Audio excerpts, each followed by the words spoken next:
Honourable Minister, whenever you have an update to this House, please reach out to us and we shall give you space. Okay?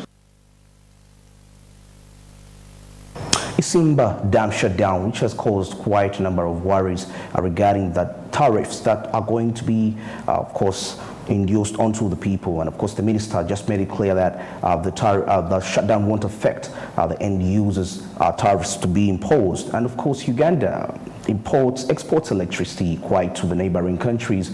The shutdown is a great hindrance, not only to the export countries where the electricity is being exported, but also the domestic economy, because majority of the farms, of course, use this electricity to execute their activities, their operational activities. And of course, the rates are quite low for factories, industries, as compared to the households that consume this electricity for other users, which is not for production. But of course, the minister that's following the directive from the Deputy Speaker of Parliament, that's Thomas Tayeba, said that actually if such a crisis happens, he instructed the Minister of Energy actually to ensure that they get a team to investigate more and more to ensure that we don't have actually such future crisis.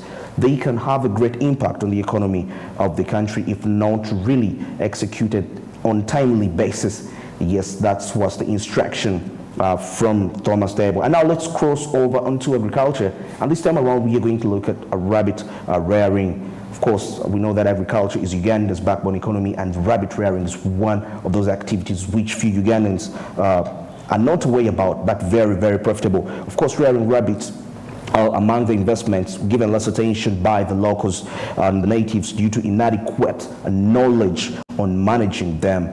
Smart 24 TV managed to reach out to a rabbit farmer that is in Matuga as he outlined the financial benefits ever since he started this business. Let's have this report.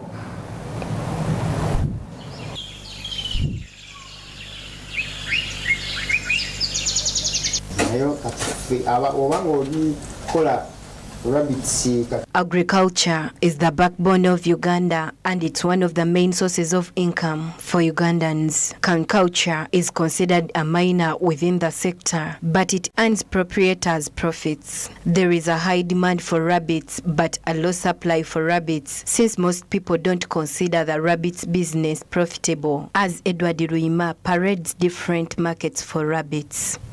Who want to have them as pets at their home, they buy them. Then secondly, the meat market, people who eat them, who want to eat them, because there are people who have got to realize that rabbit meat is one of the best meat. So they buy that meat. And for us, they always come, they always call us, and then we give them, we deliver them. And then there are those ones who are starting to rear rabbits. So that is the market number 3, breeders market. Those who are starting to rear rabbits, they buy them and then start rearing. So anybody who is rearing rabbits will have those 3 types of markets, and they are there.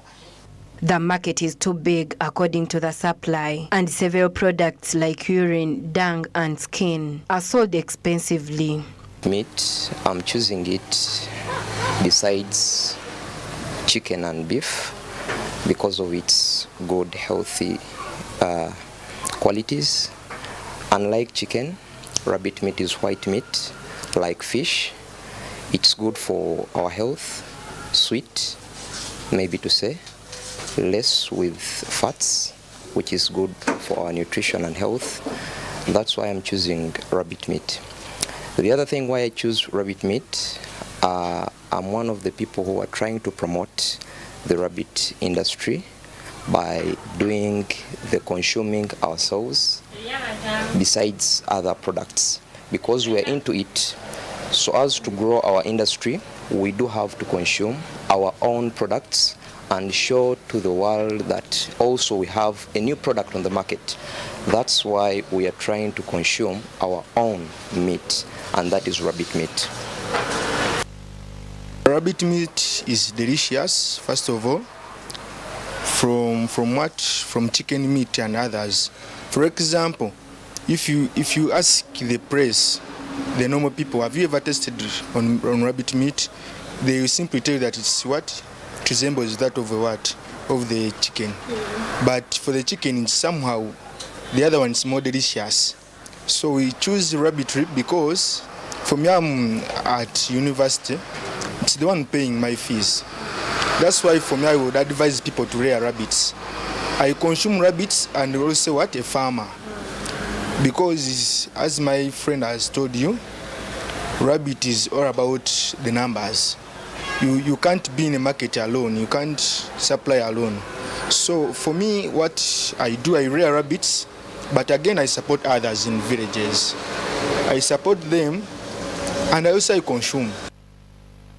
It is a common belief that young people from a big part of the future farmers expected to represent the immense possibilities that the future holds in terms of capacity to impact lives and create safer and healthier spaces for them to engage in agriculture. Desire Nambiru, Smart 20.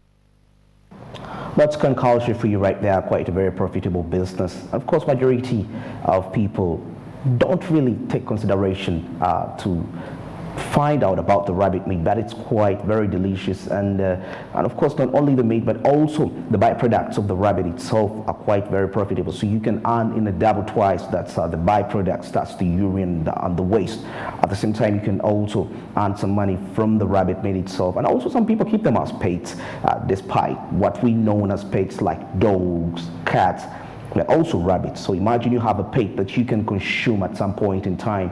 Of course, that makes it much more flexible than having a pet that is going to just work for you one way or the other. So it's a multitasking pet. So that makes it quite a very profitable business.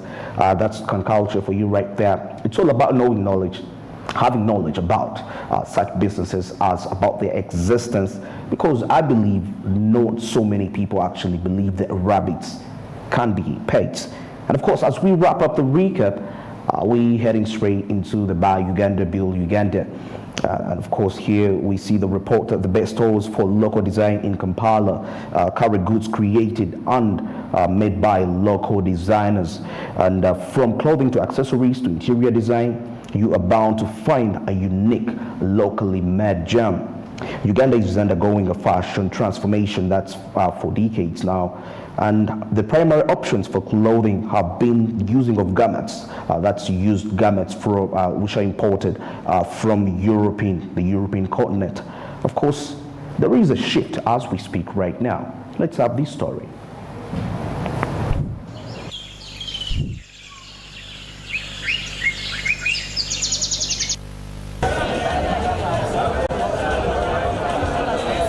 More than 10 years ago, Uganda began legislation and policy documentation to initiate growth of the local textile industry.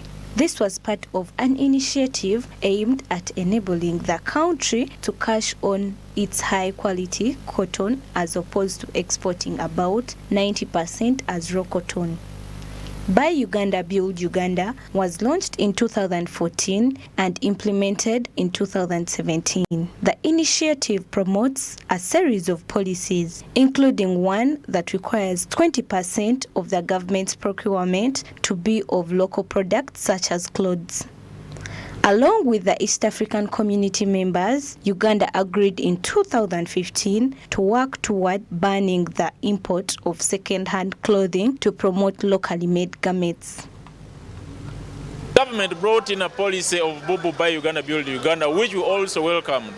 After banning, promising a ban on second-hand clothes, we thought maybe our market would expand from where we were to where we needed to be. But again, the policies that are being put on us are not favorable at all.